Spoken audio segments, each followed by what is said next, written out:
Respected tennis journalist Adam Peacock believes Nick Kyrgios has peaked as a player because he's failed to show the required levels of discipline to reach his undoubted potential. Speaking on the back page on Tuesday night, Peacock ruminated on a volatile week for Kyrgios in which he was defaulted from the Rome Masters for throwing a chair on the court. The tempestuous Aussie star then filmed himself saying the upcoming French Open absolutely sucks, ensuring he'll receive a frosty reception from the Roland Garros crowd. Nick Kyrgios argues with tournament umpire Jerry Armstrong at the Rome Masters. Source: Getty Images. Nick Kyrgios throws chair on the court. Source: Twitter. Stream live coverage of all days at the Roland Garros on KO.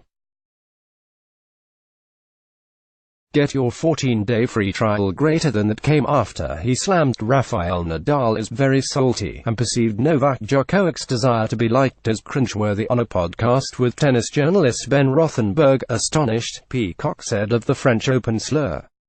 But that's the norm with Nick Kyrgios at the moment. He continues to make headlines.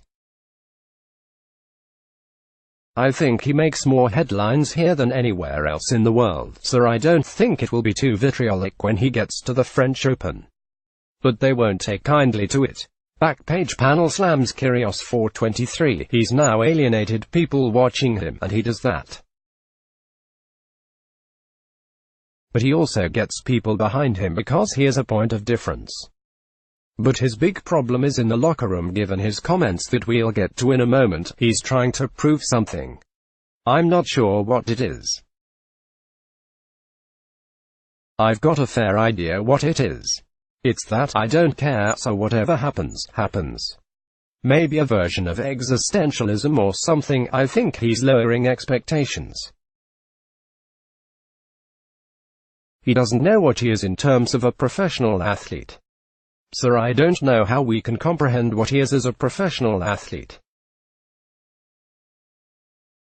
Kyrgios throws epic tantrum 113. I don't get people who invest emotion in this guy, watching him and get disappointed after things like this happen, getting defaulted. His track record suggests that things like this happen.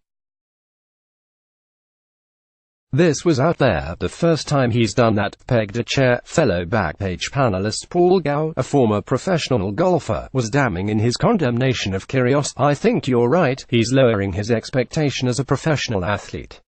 Gow said, that's what you've got to do sometime, is lower the down, but this is to another level. He is a fair dinkum brat, he needs a slap. It's a privilege to be a professional athlete, and he might make $20–30 million, but at the end of the day he's a brat. Kyrgios F-bomb-laden rant. 043 Veteran News Corp journalist Robert Craddock, also a panelist on the back page, raised the possibility that we have seen the best of Kyrgios as a player despite being only 24. The thing is, who's going to slap him? Asked Craddock. I mean, Roger Federer said it was only a chair. When I saw that I thought that's tennis's problem, but two questions. 1. Has he got any mates that can drag him into line and take him for a beer or something? And secondly, have we seen the best of him, even though he's only 24? Do you feel he's on this spiral down now? Kyrgios quits, facing ban 119. Peacock was in agreement. I reckon we have seen the best of him because there's nothing to suggest that he's going to put in on a consistent level to get to the level we thought he might get to once upon a time. Peacock said, I had a bet with Mark Bosnich that he'd make the top 10. I keep on doubling it and unfortunately I'm going to owe Bozza a house by the end of that, but the mate question is a big one. I don't think he's got the people around him that are really going to tell him how it is. Kyrgios smacks Nadal. He's got people like Leighton Hewitt, Wally Massa, some greats of Australian tennis, telling him how it is. He's not listened, so he's not going to start now. He was saying Nadal has got no respect. He has made a sworn enemy, and that's hard to do with Rafael Nadal or Novak Djokovic. If Nadal plays Kyrgios at the French Open, it could end up like an episode of Game of Thrones. Let's block ads. Why?